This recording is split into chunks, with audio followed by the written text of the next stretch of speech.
Hello, everyone, and welcome to the latest edition of the Lightning Interview Series. As always, we want to make these sessions interesting and interactive, so please do introduce yourself to our chat on our chat channel and tell us where you're joining from and what you do. And of course, please feel free to add your own questions to this conversation.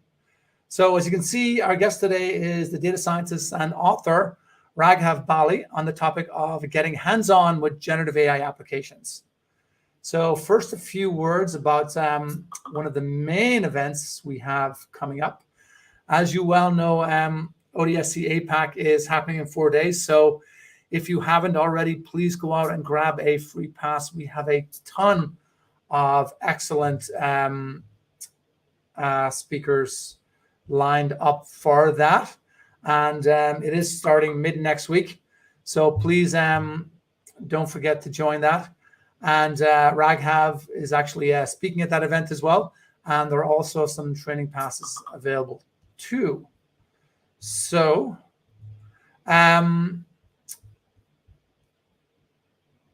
let's see what else we have here.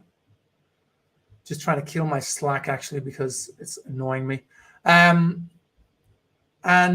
one thing I want to do a little bit different for today's show is we are talking about generative AI. So in addition to introducing yourself and where you're from, I can see a lot of people just joined there already. Tell us some of your favorite applications you've found with Gen AI. So please feel free to share that. And, you know, I do want to give a bit of background before we get started with today's interview to set the ground here. So we know generative AI has ignited what many believe to be a revolutionary wave of technology advancements. You know, it's allowed us to create innovative ways that didn't even seem possible 2 years ago. And it's even fair to say that many of us in the AI field, including myself, were really surprised by how rapidly advanced. And these breakthroughs are offering what I believe is really a tantalizing glimpse into the future of AI, where it isn't just a tool. Because I'm sure if you looked at other ODSC content, we focus very much on models, tools, and frameworks. But I really believe we're getting to the stage where AI isn't just a tool, but it's a collaborator that breathes life and imagination and pushes to the boundaries of what's possible. So that's the future, but what about today? And we already know today it allows us to generate images, videos, music, poems, novels. One of my favorite, of course, is programming code, as well as movie scripts and emails. And it's been incorporated into recommendation systems such as shopping carts, playlists, news feeds, and of course, industries as diverse as retail and finance to biotech, healthcare, and pharma are all racing to introduce it. If you read the Open Data Science blog site or newsletter, you can see the team there is like every week they've got new stories on what's become possible with generative AI. And again, as I said before, please share your own ideas on that. But at the end of the day, we are here to talk about hands-on generative AI today. And generative AI is not an exclusive domain of companies like OpenAI, Stability AI, and Midjourney. They're all great companies, but it is a very accessible technology that authors and data scientists like Raghav have been writing for the last number of years. And you can use this to build your own Gen AI, and that's the topic of today's discussion. So we have Generative Adversarial Networks, GANs, invented by Ian Goodfellow, 5 or 6 years ago. We'll talk a little bit about those. There's variation autoencoders.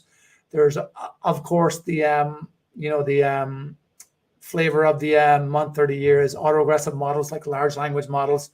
And then we'll touch upon pixel RNNs and pixel CNNs, and there's a lot more models in that. And we are extremely fortunate to have Raghav Bali to join us to help us understand the various models, tools, and frameworks we use to build Gen AI. And Raghav, as you may know, is a seasoned data scientist professional with over a decade's experience in research and development, building large-scale solutions. And he's a very impressive resume working at companies like Intel, American Express, United Healthcare Group, and currently Delivery Hero. And you probably know him from being a published author of multiple well-received books, including a few he's co-authors that I'm a big fan of. And of course, the main one being Generative AI with Python and TensorFlow 2. That was published back in 2021. It was one of the first books I got stuck into to help me understand this field. And then he's also written Practical Machine Learning with Python and continue with the hands-on transfer learning with Python. So, Raghav, welcome to the show. Thanks, Seamus. Thanks for having me on the show. So, Raghav, I would love to get a little bit into your background and how you got started in this field, but in the interest of time, we'll get to that later. And I want to kind of really get stuck in because we've got a lot of people on this show today. And by the way, as I mentioned, guys, Raghav will be speaking at ODSC APAC, so grab your free pass, and I'm sure he'll give a much better overview of this topic instead of having me getting in the way and asking all these questions. But anyway, we'll go ahead. So, I'd love to start with, kind of what I alluded to in my intro. Where do you find the domains where generative AI models are being leveraged and that you're excited about? Yeah, so well, it's obvious that generative AI models are all over the place now. It's hard to say what space is not being impacted, but some of the key places where we don't even realize that generative AI models are playing a key role is particularly in in technologies like our mobile phones, for example. So we all have been using our phones to click photographs or do digital zooms. Earlier it used to be a very blurry way of zooming into your photos, but nowadays with models which help with super resolution, that's happening at the click of a button, and the image quality is on par with an optical zoom in most cases, right? So that's a very obvious case where generative AI models are in practice. And then places where we are interacting with customer service agents, they are being assisted with such tools and technologies which help them respond back very quickly to our requests. And another piece that works all the time behind the scenes is our email completions on Gmails and Outlooks, where earlier it used to be just the next word that these tools used to predict. Now it's like they can virtually write the whole email for us. So yeah, and yeah, there are a ton of similar tools and technologies available which we do not even realize are coming right from generative models. Yeah, so definitely can write the whole email for us, for better or for worse. In my experience, a little bit for worse. Than as I was saying in the intro, I'm definitely having a lot of fun with the various coding tools. I was actually kind of late to it. I think OpenAI came out with Code Interpreter 2 or 3 months ago. I don't know, maybe I was bottom of the list, but I just started playing with it 2 weeks ago, and it's absolutely fantastic that I can upload.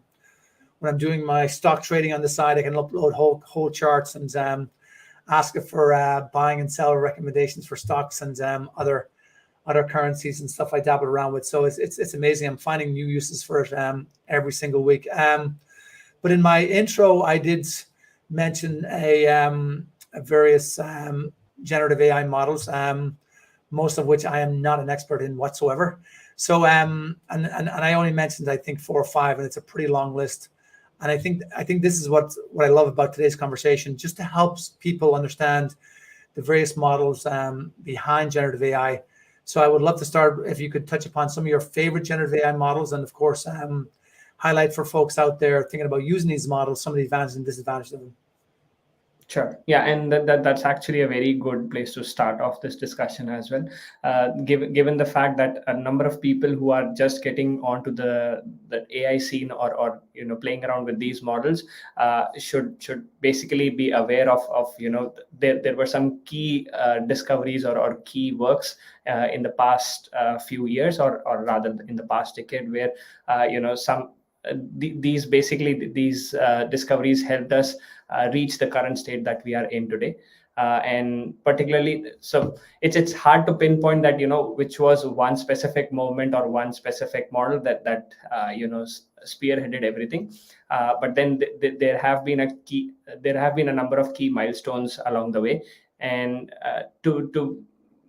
for me, basically, I would like to start off with something like generative adversarial networks, GANs, because these set of models were the ones which caught my attention when I was researching for my previous book. And the idea behind GANs is very simple, and the story also goes in a very interesting way, where So GANs basically draw inspiration from game theory, wherein you have two competing models. One is trying to generate images to start off with in a very realistic manner, and we always have had classification models which have the capability to understand, whether we are in one class or the other. So in case of GANs, we are trying to focus on the fact that the generated image, whether it's real or fake, and without actually generating any labels or having worry about a large data set at hand or not, we can train our GANs in a very simple way. While theoretically it makes a lot of sense, implementing that brings up a lot more challenges, and until a few years ago, GANs were all the craze. We used to get a new GAN architecture and a new loss function, which was trying to handle one kind of issue or improve on something else, improve on training things and other aspects. So it was an interesting time. And I remember there was a whole website called as more GAN Zoo, which used to get updated every few hours with somebody coming up with a really interesting architecture, and all of them were based on some very simple aspects. So something like a unit architecture, which we all have been playing around in the deep learning space, wherein you sequentially downgrade your input image into a bottleneck feature and then upscale it back to the original dimension. The unit architecture has been so versatile and so robust that it has right from the days of GAN till the recent diffusion models or the stable AI models that we see nowadays have been the core aspect of it. And before we move on to the next set of questions, I would also like to add on to basic things like batch normalization and dropouts and residual connections. So these are not very specific to the current generation of deep generative models that we are looking into, but these have been discovered or worked upon over a period of time, and they have helped us understand this space a lot better and also achieve the current state of the art. So in that case, GANs would be my favorite place to start, and really fascinating. Yeah, and I'm not sure if it was you or your co-author, but one of my favorite sections of the book, your generative AI book, was you were telling a little bit of background on the story of how Ian Goodfellow came up with GANs. I didn't realize it was something that they came up with the idea. They were arguing over beers. And he went home later and wrote some code, and it worked first try, and that was it. Adaptation grand. I've done some drunk coding in my time, and I usually deleted most of it after. So that's quite an achievement in itself. Exactly. So, and you mentioned we just talked about GANs, and you mentioned some other models, and I think this is where people kind of get nervous in the conversation, like all these models. How am I supposed to learn about these models? But it's truly amazing, the open source community and the tools and technologies you have out there. And almost a lot of these models are abstracted out. And we'll get to some of those tools and frameworks in a little bit. But just digging into a little bit here, generative AI offers, it offers techniques like conditional generation and text-image conversion. This is what gets everyone excited when they look at this Gen AI and they think it's magic. Like, how can I take a little bit of text and all of a sudden generate an image out of it? Can you explain a little bit to our audience how these techniques work? And obviously, I just mentioned a few real world applications, but so how do these techniques work? Conditional generation and text image conversion. Without going into the exact technical implementation details, which we'll definitely cover in the upcoming talk, but at a very high level, what we are trying to do with specifically if we talk about the text to image scenario, we are trying to train models where we are first trying to understand how the latent space basically behaves. So taking a step back in the first place, so most of us have been accustomed to working with machine learning models in a discriminative sense, wherein we are given a class or a data set, and we are trying to discriminate between class A and class B, or we are trying to do some sort of a regression task. But when it comes to generative models, our task is to basically understand how the underlying distribution is laid out, and try to fit a model to basically leverage that underlying data distribution itself. Now, when we talk about text to image kind of models or image to image kind of models, what we are trying to do is we are trying to train a model wherein we transform our input text as well as the input training images into a latent space together, so that we can do all possible vector math.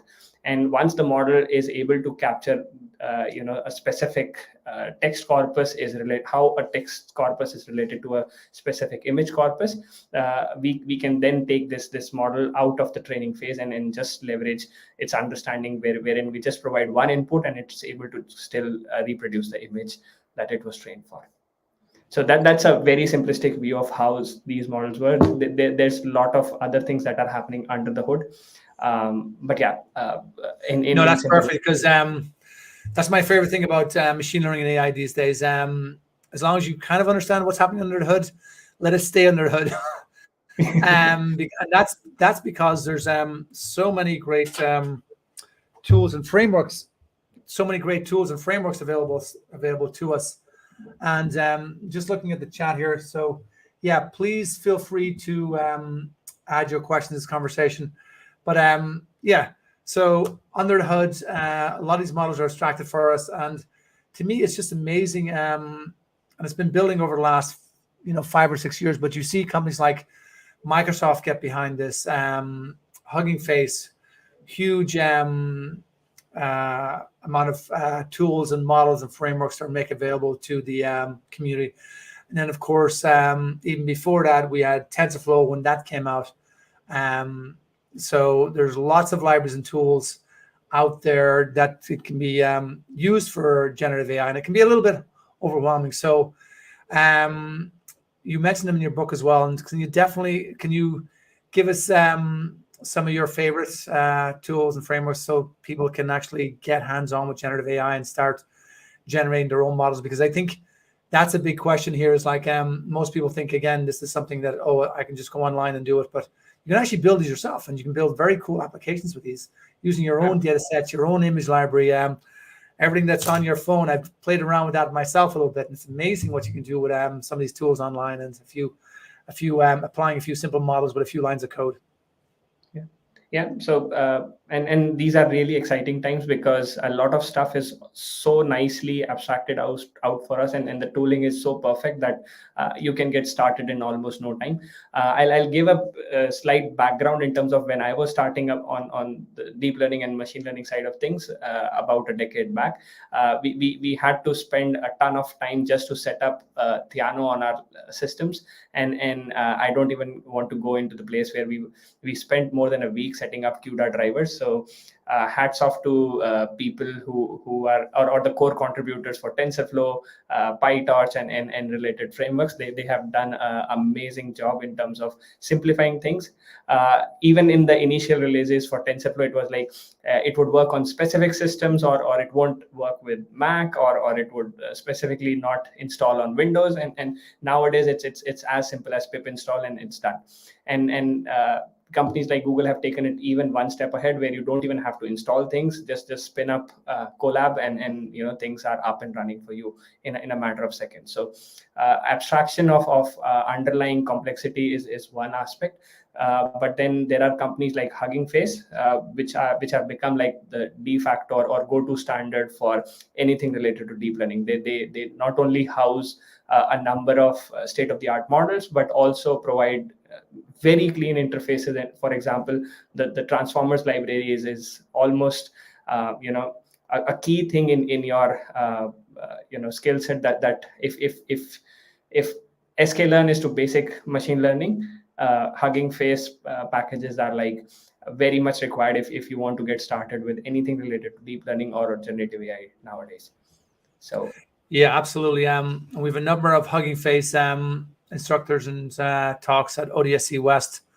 So if you guys want to check some of that stuff out, do check it out virtually or in person. And of course, APAC, we're going to have some training around this as well. Yeah, and to me, it's kind of amazing, using some of these tools. You can get very far very quickly, because Raghav, as you alluded to, back in the day, when you had to work with medium to large data sets, and now you've got things like zero-shot learning where you've got no data whatsoever, or few-shot learning. And what I'm kind of very excited about, and Andrew Ning talks about this as well, is like, thanks to generative AI, the cycle has gone down from, as you were mentioning, from weeks or months where you're gathering your data, you're transforming your data, to it can be iterated down to I wouldn't say minutes, but definitely hours, where it used to take weeks or months. However, because we still run small data science and AI projects ourselves, that sounds great, but in reality is always different.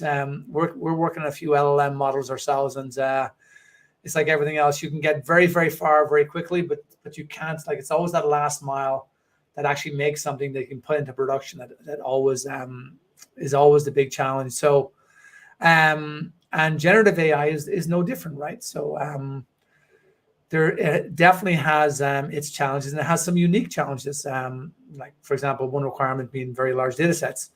Can you elaborate on what you found to be some of the other challenges that affect the practical implementation of generative AI? So let's say people have out there, they have a startup idea, they want to build their own generative AI startup or product or service, and if you can shed some light on that.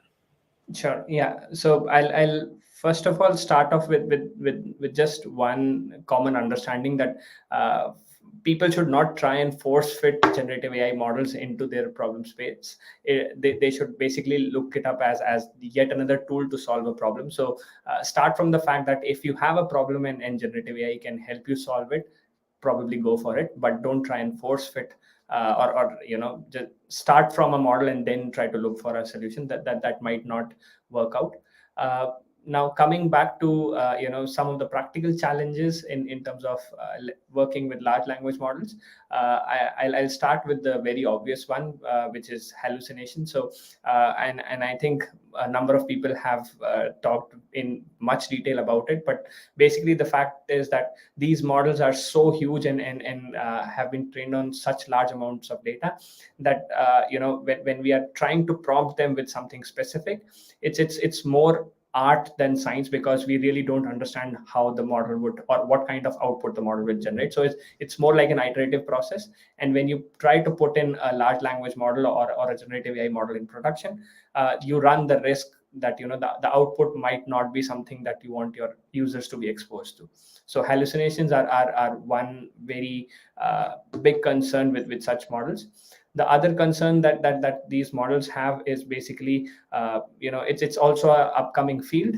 I'm sorry to say it's an upcoming field, but prompt attacks is a very active field, and people are trying to jailbreak large language models and even models like Midjourney to create content which the model should not be actually doing. So there are some safeguards in place.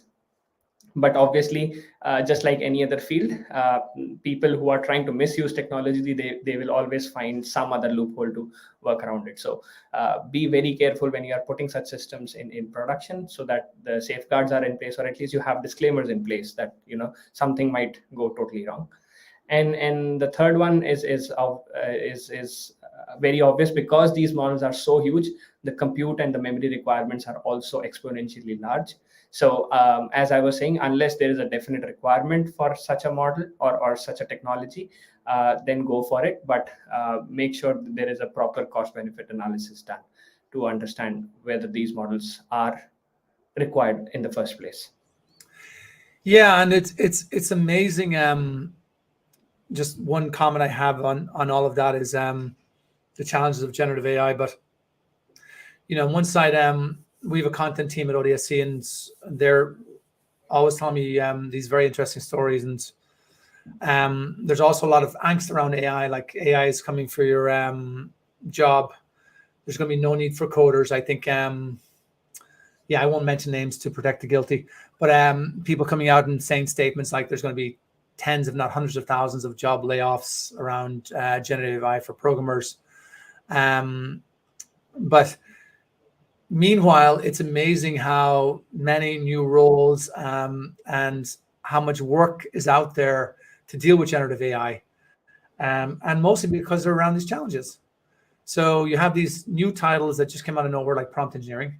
And it is actually a new job title. Like people were laughing at it 6 months ago, but we've been kind of tracking it. And I was looking at Indeed last week, and there's 3,200 prompt engineering jobs in the US alone. But really, unfortunately, everybody, I did read the job description. It's not just about typing stuff into Claude 2 or Llama 2 or OpenAI. There's a little more to it than that. And but you have these issues around hallucination. You have these issues around ethics, legal uses of it. We just had an interview last Friday with Mark Lemley from Stanford Law School, and we were talking about various issues such as memorization, right?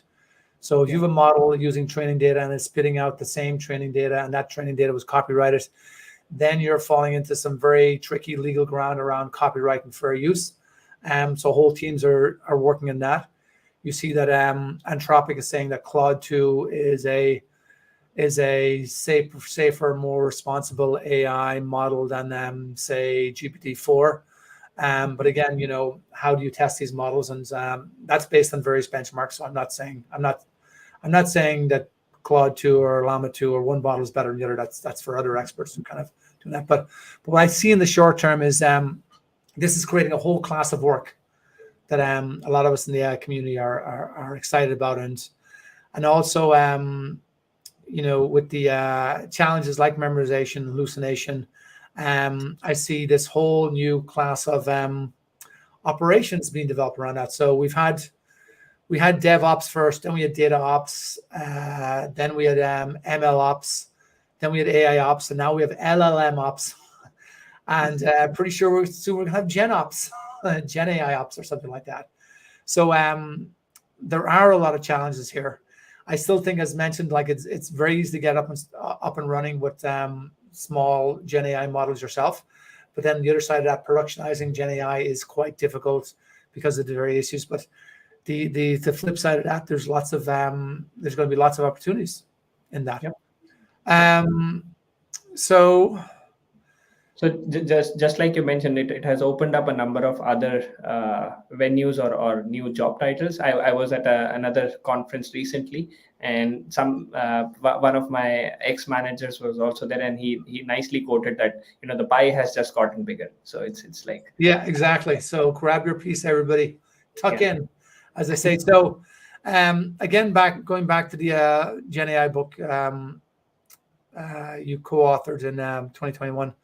So you mentioned an array of applications there, but what's your favorite application of generative AI and why? I'm sure you've seen a lot. Yeah, so I'll go back to the same answer that I started off with, that Gen AI is almost invisibly available everywhere. And my favorite one is how computational photography is integrated into my phone.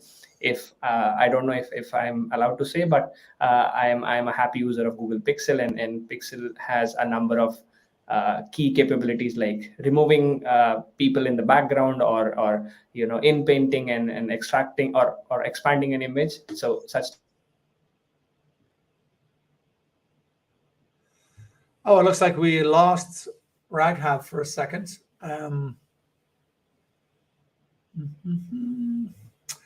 Let me check in with our behind the scene team. And just give me 1 second here.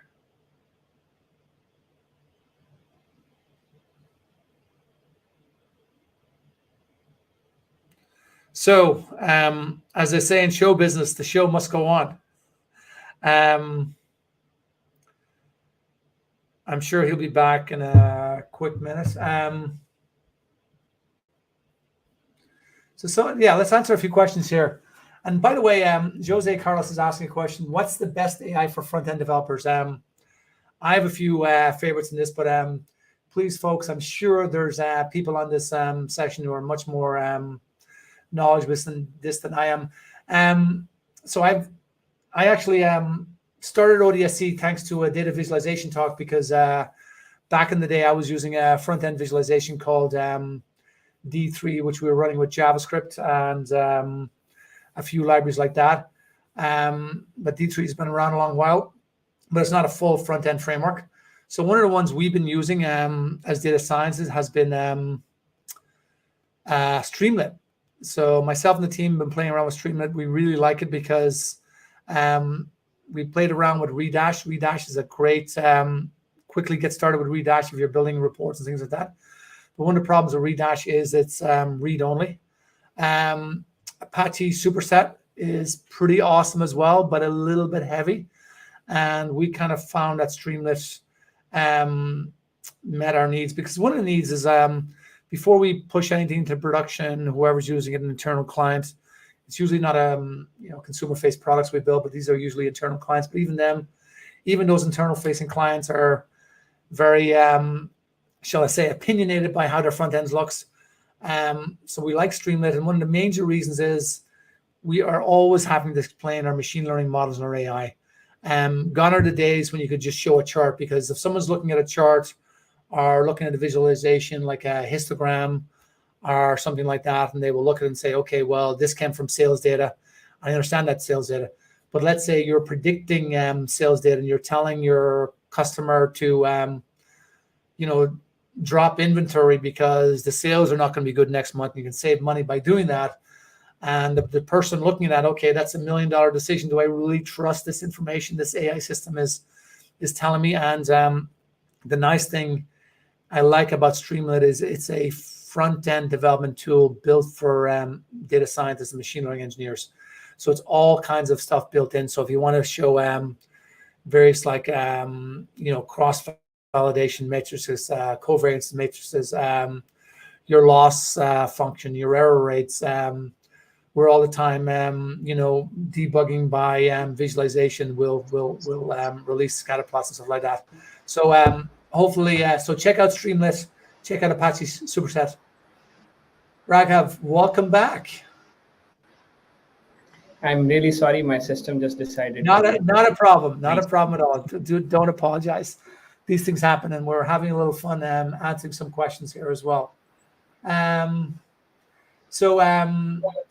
let's take an audience question. So Dr. Ajit Apundi has a question and saying it's evident that technology is playing an increasingly significant role in healthcare. Could you elaborate on specific opportunities in medical AI brings to doctors? So I definitely have a few thoughts on that myself, but if you have any you want to elaborate on, Raghav, please go ahead first. Yeah. Actually, yeah. So interestingly, my previous job entailed or provided me the opportunity to work with a lot of medical or healthcare related use cases. And my last submission for a patent application was around leveraging some of these models for assisting autistic patients. So without going into too much details, what I would like to point out is that apart from diagnostic use cases where doctors are directly using such models for diagnosing diseases or issues with patients, which is obviously a key area of research, there are a number of administrative tasks where such models are playing a very key role. For example, things like digital note taking. So while doctors are busy with performing their tasks, taking notes or preparing those list of medical codes that of the tasks that they have performed is a very time consuming and a costly affair.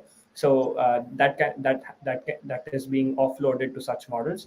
Also things like medical pre-authorization. So that was one of the key use cases that I worked on when I was at my previous company. So instead of leveraging actual medical practitioners to go through each and every insurance case or each and every submission on what the next set of steps should be, we can leverage a model which would look at past cases and probably come up with possible solutions, whether such application should be approved or not approved. Right. So and with the advent of these large models, it has become even more effective in terms of being way more accurate. While these are on the administrative side of things, there are key use cases like I was mentioning around the autistic setup, wherein we were trying to understand. So autistic patients, one of the key challenges for autistic patients is that they don't feel safe in unfamiliar environments. And we had a proposal where we could leverage some of these technologies and combine them with mixed reality to help them navigate their way back to a safe space, or a space where they feel comfortable, and also surround them with sounds and sensations that help them feel safe. So these are some of the ways where such models are playing a key role. And briefly, I would also like to bring up the fact that a recent research wherein researchers have been able to transform two-dimensional images, specifically X-rays, into three-dimensional aspects. So that also accelerates the capabilities of technologies that we have. So instead of everybody going to an MRI center for a detailed understanding of their issue, we can leverage existing technologies like X-ray and then transform them into three-dimensional artifacts for medical practitioners to look into.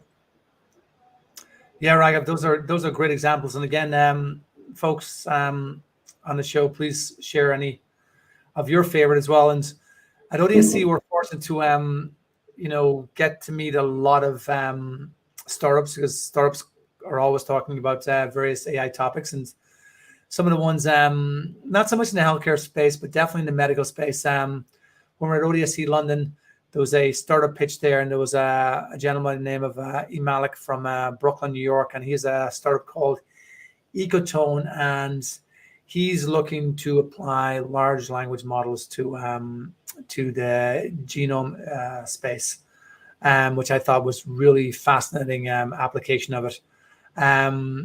We had Daphne Kohler, which you may know from Coursera, one of the co-founders of Coursera. She has a very successful startup called In Citro. She was on our show a couple of months ago. She was talking about using Gen AI and LLMs, again, for drug discovery. And I'm also talking to a startup which is in stealth mode, so I can't say much about it, but it is taking data from these many machines you find in hospitals. In the US, there's more patients and machines than there are doctors, and the doctors don't have time to look at this data. So a lot of this times this data is what we call exhaust data. No one's looking at it. And they're taking in all this data and applying large language models and Gen AI to help doctors understand this. And of course, healthcare and the medical field and biotech field in general, it's a field that comes under a lot of scrutiny. It's a regulated field. So a ton of work to be done in that field to make sure that these Gen AI and large language models, et cetera, are really past the scrutiny that are going to be put under, which is very important. Before we move ahead, go ahead. I just wanted to touch upon. So we both missed out on the poster child of the healthcare space, AlphaFold. So AlphaGo caught his attention with winning the Go championship, but AlphaFold has been revolutionizing the place where protein molecules are being understood at a rapid pace, and their work is really commendable as well in this space. So let's get back to our hands-on conversation, because one of my favorite models out there, and you mentioned in your book as well, I believe, is style GANs, right? So we can use these to generate high-quality images. How do they manage to? So give us a little bit of background how that model managed to achieve this level of quality, and the architectures and the data sets they rely on. Maybe tell people your favorite frameworks to getting started with that model. Model. Sure. Yeah. So style GANs are also really fascinating and very simple in the idea that they have. So the core principle or the core idea behind the style GAN architecture or the paper was the fact that every painting or every image is composed of two key components. One is the visual aspect or the object that we are trying to portray, and the second part is the style in which they are trying to portray, right? So the style GAN architecture is basically trying to understand both these aspects in one go, wherein the generator is trying to learn not just the components or the objects that are there in the image, but also trying to understand the style of it. So the way that such models are trained is that we not only train a generator which has the capability to recreate the input image itself, but also is able to understand what is the style component. And once we have a model which understands style as well as the image generation capabilities, we just mix these two different generators during the inference time, so that the objects from one get overlaid on top of the style from another. So the famous examples from the paper are like, you can transform a Van Gogh in the style of how Leonardo da Vinci would have done it, and you can even transform your own photographs in a similar manner. So that's one way. And one very good example which I also have been leveraging is the de-oldify effect. So you have your pictures of your grandparents or your parents which are kind of faded or even black and white, and you can just transform them into colored photographs, and you can just showcase to them, and then they'll be like amazed, wow, this is as good as they would have seen in real time. Yeah, I've seen, like, my kids are doing the aging thing on me, made me look old, but I think I need one that takes my picture of me now and makes me look younger. Yeah, so you can have a lot of fun with style GANs, and again, there's lots of frameworks and tools out there where you can get started with yourself. I see Paul Hansen has posted a question. What are your thoughts on how LLMs can be used in systemizing health authority interactions with manufacturers? Yeah, because that's a big area. Because in the US, all manufacturing for health is highly regulated. For example, leveraging previous question answers to prepare for the next inspection. Very specific question. Yeah, that's actually a gray area, and also something that yeah, it might now sound repetitive, but in my previous organization we did try something similar. One thing we did slightly differently, obviously because LLMs were not the craze that time. What we tried to do was bring human in the loop. So because this is a gray area, and hallucinations are key side effect of such models, what we were trying to do is leverage previous question and answers to RFC applications or drug applications, or whatever is the use case at hand, and we would generate a corresponding output, but would not directly send it to the concerned authority, but would have it checked by an expert.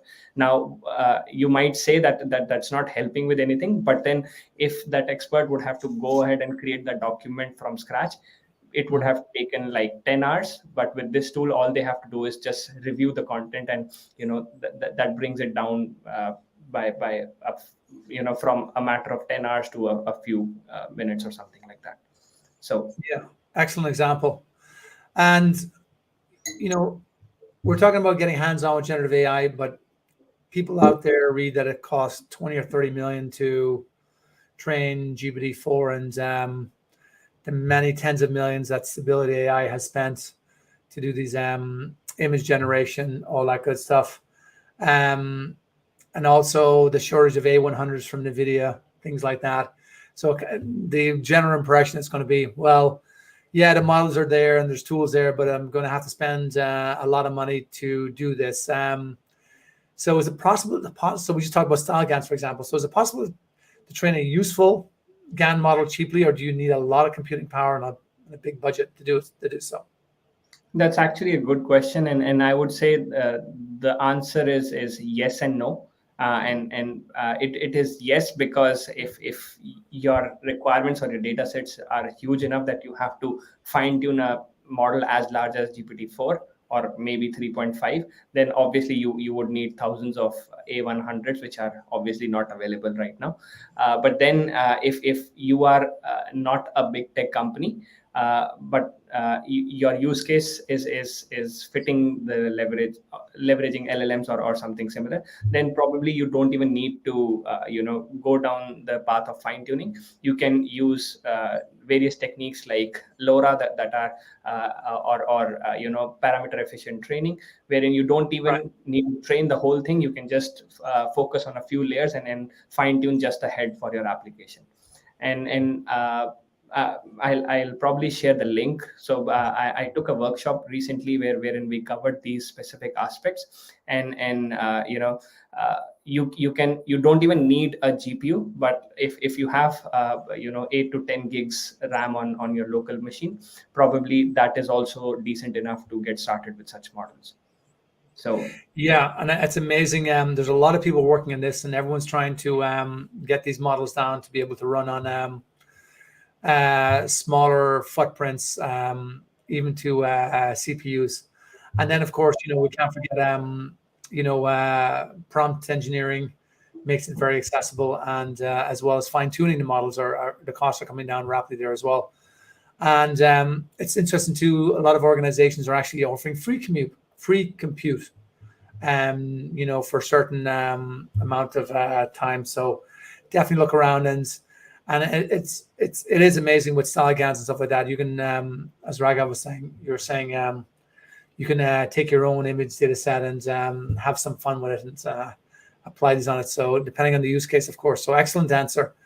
And so look, we can't end this conversation without talking about ethical considerations and challenges in generative AI, which is always a hot topic, and I think that's always going to remain the case. So lots been said and written about this, but could you elaborate on some of the challenges around bias, fairness, and responsible AI practices that you have found? Yeah, I'm not an expert in this field, but generative AI touches upon a lot of gray areas. AI ethics being the foremost of them. So I think Mark covered very nicely in the previous session that you had, wherein each one of us is generating copyrighted content on a daily basis. So when we are using such models, who owns the copyright, or who is the owner for the benefit, or in case of litigation as well, who basically owns the responsibility of such things. So that's a key aspect. The other aspect of ethics when it comes to large language models or generative AI is that the data sets that have been used to train such models is also contentious, because virtually these models are being trained on the whole of internet that is out there. So it's difficult to track down on who owns the request for these things, and that's a big gray area. The other challenge, apart from hallucinations, is something that's really intriguing for me, is the way prompt attacks are working. So which are not only just trying to force models to generate something they are not intended to, but also wasting a lot of compute when they can make the models go in a loop and not generate anything useful. So because somebody else is paying for that compute power does not mean you can just waste them out, but it's hard to control everybody's motivations.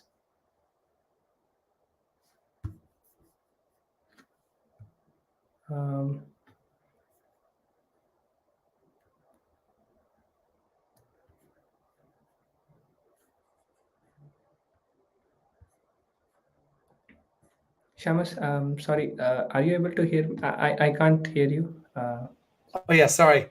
So what are you most excited for the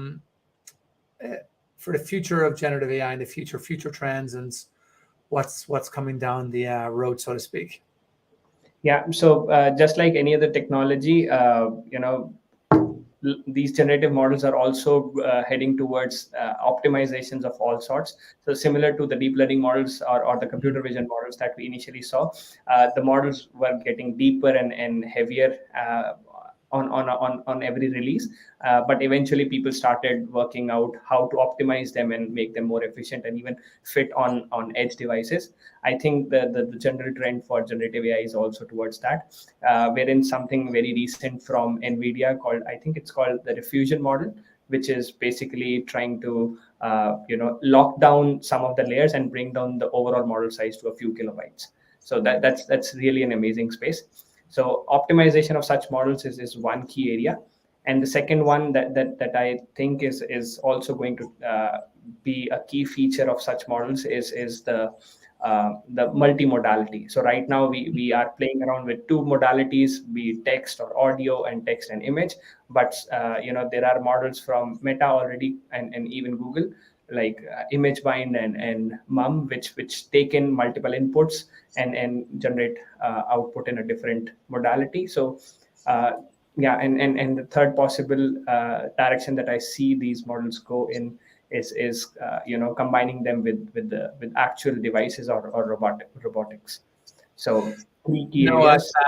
yeah, I think you nailed it there, because we can debate AGI on a different topic, different show at a different time. But you look at if I'm interacting with Claude or Llama or ChatGPT, imagine if someone had put this in front of me 2 years ago and I didn't know what that was. I would kind of think I'm interacting with a person, which passes, which is one criteria of the Turing test for AGI. And multimodality, when you look at multimodality, that's even more exciting, because, as you said, Raghav, bringing together image, text, speech, that's both exciting as well as scary. Because I think what's missing in the AGI debate is that when you look at multimodal AI, if the parts are indistinguishable, you think you are dealing, even though you're not dealing with AGI, one would be excused for thinking they're dealing with an AGI, right? Yeah. Because the answer is so good, the speech is so good. So yeah, that's going to be an extremely interesting space to look at, and it's a hot topic for most of our ODSC conferences, multimodal workshops. We have a lot on that. And Raghav, it's very hard for people, because I speak to a lot of authors. I've tried and failed to write a book myself more than once. So you're very accomplished. You've written a number of very well received books in this field. You've had a pretty amazing career with some top-notch AI companies. So give us a bit of background. How did you get in this journey? How did you start your career in AI? Yeah, actually, it happened by accident. So I wasn't supposed to even take up this course. I'll give all the credit to my roommates who pushed on, that I should pick up this course. And yeah, it's been 10 years since I took that jump. So thanks to them. But apart from the fact that the journey started with taking up that course on machine learning back in my master's. But then since then, I've had the opportunity to work on different domains.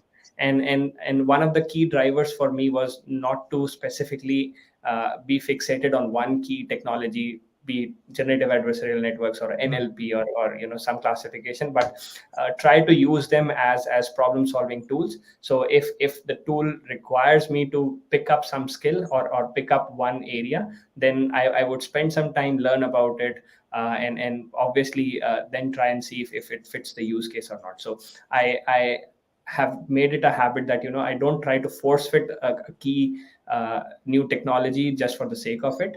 And start with obviously the most simplest solution. So that has been a key driver and has helped me so far. And yeah, I'll advise everyone the same thing. Yeah, great advice. And how can people follow your work? LinkedIn or? Yeah, so I am regular on LinkedIn. I have my GitHub repositories also publicly available, so feel free to follow them. And also I blabber a lot on Twitter, so yeah. Or Or X, yes. Yeah. And of course, as you can see, Raghav is also speaking at ODSC APAC next week. So please join him for his session there, and you'll get much more insight. And yeah, just to wrap this up, look, my parting words on this are, I think this has been a great topic about getting hands-on in generative AI, because there is a lot of opportunity out there. There is a lot of angst out there about this. But I would say don't wait for Gen AI to happen to you. I would encourage you. This field of AI has never been more accessible. Raghav, you mentioned tools like PyTorch, TensorFlow, and Hugging Face. But not only that, like with zero prompt engineering, lots of great platforms out there with zero-shot learning, few-shot learnings, and low code and even no code systems. Go check those out. And if you're just starting your journey as well, ODSC is part of our ODSC kind of series. We have classes coming up on SQL, Python, data wrangling, and all that stuff as well. But bottom line is, yeah, I think it's really easier than ever to get started with generative AI. You know, it always gets complicated later, depending on what you want to do. But Raghav, this has been an amazing conversation. It's been inspirational, very insightful. So again, thank you so much, and looking forward to your session next week at ODSC APAC. Thank you, Shamus. It was nice talking to you. Bye for now, Raghav. We'll talk again. Yes, so everyone, just want to wrap this up. I believe there was one question we got into around Gradio versus Streamlit. I've actually haven't used Gradio myself, but I have attended a few ODSC workshops on it. And what I was super impressed by was it really is very simple and very intuitive. I see a lot of people using that for rapid prototype, kind of like I use Redash a little bit. So it's great for that, getting started. I think, Edwards, the reason we like Streamlit a little bit better, it offered a little bit more flexibility, because I've always said the same thing about frameworks and tools. They give a lot. You can get quite far, and all of a sudden you come to a screeching halt because it's a framework, right? And you'll get a lot of stuff done quickly, but then there's always this little edge case or use case where you're like, can't quite do it with its framework. Like we were using Redash and it was great, but we couldn't. We're building all these great dashboards, and then the user said, "Hey, I need to update this cell." Well, unfortunately, I know there's some workaround. You can fork Redash, but I don't have the time to do that. So we had to move on to something that gave us not only read capabilities but write capabilities. And yes, guys, please do check out ODSC APAC, get your pass, and then don't forget ODSC West is happening as well. And we've got some more interviews coming. We have another interview, actually. That interview is going to be conducted by our head of content, Alex Landa. And he's going to be conducting an interview with Adam on how to become a confident data scientist. And a few other free webinars coming up there as well. So please do check those out. I know it's evening for a lot of you. So thank you so much for joining. And we'll see you in the coming weeks. So goodbye for now. And thank you for all the great questions.